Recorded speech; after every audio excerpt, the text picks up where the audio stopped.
আমাদের সুমনদার মা বেশ কিছুদিন ধরে বাড়িতে নেই, তাই বেচারাকে টিফিনটা নিজে নিজেই করে খেতে হচ্ছে। লাঞ্চটা তো সাগরিকা দিয়েই বানিয়ে খাওয়ায়, তাই ও একটা নিউ রেসিপি বানিয়ে এনেছিল। এই রেসিপিটা আমাকে বলেছে, এটা এরকম দেখতে হয়েছিল। ওকে, ঠিক আছে, খুব সুন্দরভাবে ফুলেছিল লুচি। অসুবিধা নেই। এখন এই যে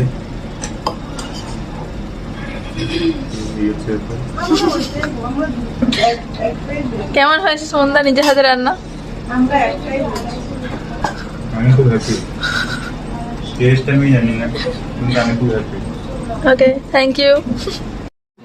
আমু, আমি বুঝতে পেরে গেছি তোর পছন্দ হয়ে গেছে। হামু মজা করে খাচ্ছে অমলেটটা, হাতে ধরে আছে।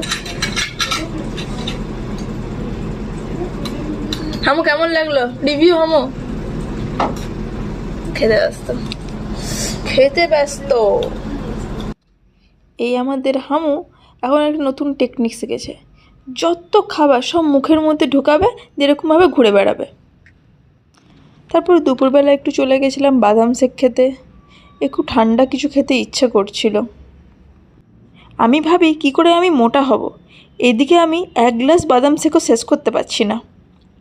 তারপর বিকেল দিকে একটু স্মার্ট বাজার গেছিলাম এই দুটো বিস্কুট কিনতে। হ্যাঁ, একটু বড়লোকি বিস্কুট, এটা আমি ফার্স্ট টাইম ট্রাই করব। ভাবছি চিজ কেক বানাবো, তো দেখা যাক। তারপর কি রোজকার মতো চা। আমরা যেই দোকান থেকে চা খাই সেই দোকানটা আজকে বন্ধ, তাই অন্য দোকানে খেতে হয়েছে। বিকেলের সময় সবাই কাজে ব্যস্ত, আমার হামুও।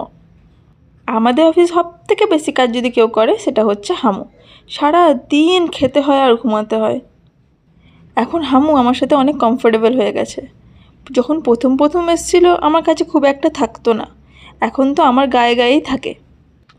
আজকে হামু দাঁত বের করে ঘুমাচ্ছিল। ও যেভাবেই ঘুমায় খুব কিউট লাগে। আমি কেকের পাশাপাশি এরকম ফটো ফ্রেমেরও বিজনেস স্টার্ট করেছি। তো আজকে ওই ফটো ফ্রেমগুলোই অনলাইন থেকে এসছে। এই হানি দেওয়ালের রঙগুলো তুলে তুলে খাচ্ছে।